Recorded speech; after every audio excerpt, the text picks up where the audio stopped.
Here we have the 48th day of this class, second video.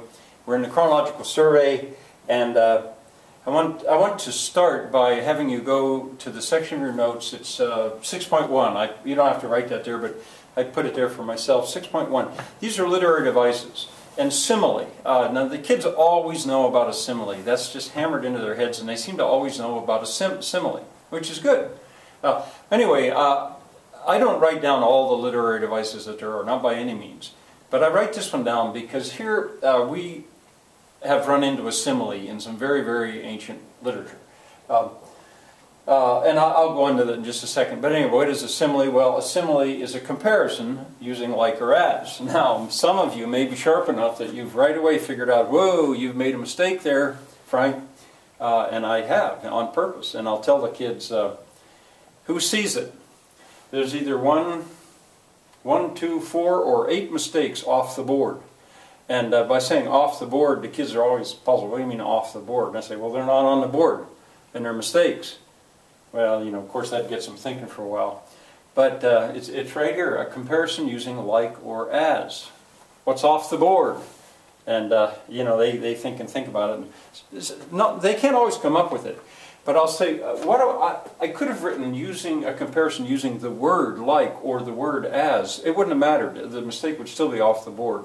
What I'm getting at is when you refer to a word as a word, what do? Well, you put it in quotes. So here are, fix them, 1, 2, 3, 4, 5, 6, 7, 8. Either one mistake or 8 mistakes. Anyway, now that's right. A simile is a comparison using the words like or as. Now, this example, when God says to Abraham, your descendants will be as many as the stars in heaven. That's the oldest famous simile that I know of. And I'm always trying to go in chronological order, or more or less, I'm not going to say always, but that's the paradigm that I organize my course with. I'm coming up through time, and there we've hit a very famous simile. Another one I'll just throw in there is another example, hair like moldy hay. There's a poem called The Highwayman, a pretty modern poem. Well, it might be 100 years old now, 50 years old. Anyway, The Highwayman. And I'm a farmer, and I know what moldy hay is like. And you know, when this guy that's after Bess, the landlord's daughter, nasty-looking guy, who has hair like moldy hay, oh boy, that says it all. Anyway, similes are very effective ways of getting an idea across.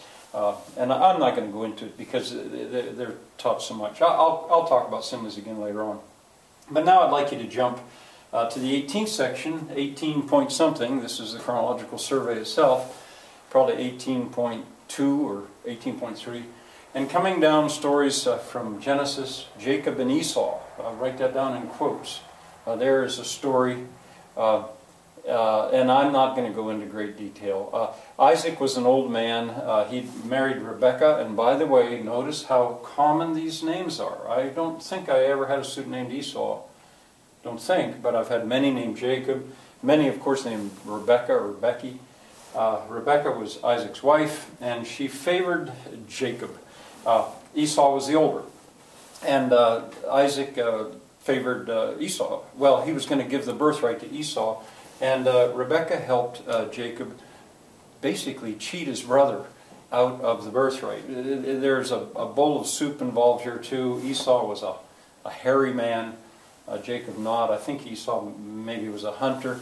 But in any case, Isaac was blind, and he was very old. And so when Jacob went in and got Esau's birthright, what Rebekah had him do was cover his arms with a goat skin, so that Jacob could still feel his arm. And when he felt his arm, he thought that was Esau, because Esau was this hairy guy. And he gave the birthright to Jacob. Jacob stole his birthright. Esau was out of luck. And then the story goes on. The stories are going to go on from the line of Jacob. Now, I would like you to go to the 5th section of the notes. This is Epic Themes. Sibling rivalry, you already have it there. This might be 5.1, it might be 5.2 by now. And I'd like you to add, you had Cain and Abel there, and I think I told you that there's a lot of sibling rivalry in Genesis. There certainly is. Isaac versus Ishmael. I didn't tell you about Ishmael, but Ishmael, when Sarah couldn't have any children, Abraham then had a child to an Egyptian slave woman named Hagar, I think was her name. Anyway, that child was Ishmael. But then later on he had to his wife, he had Isaac, miraculously. Well, I hope I'm getting this right. I think I am. All Jews feel that they are descended from Isaac. And I think all Arabs, at least according to some of the stories, all Arabs feel that they are descended from Ishmael. Now talk about sibling rivalry. I say Jews versus Arabs. This is now 3,000, no, more than 3,000 years there has been enmity between Jews and Arabs. Not every Jew, not every Arab, but it just doesn't seem to ever go away. And if you want to understand what's going on in the Middle East, I'm not saying this is going to be the whole answer, but you could take the whole thing back to sibling rivalry. I'm not saying it's true, but certainly these two have a history of not liking each other.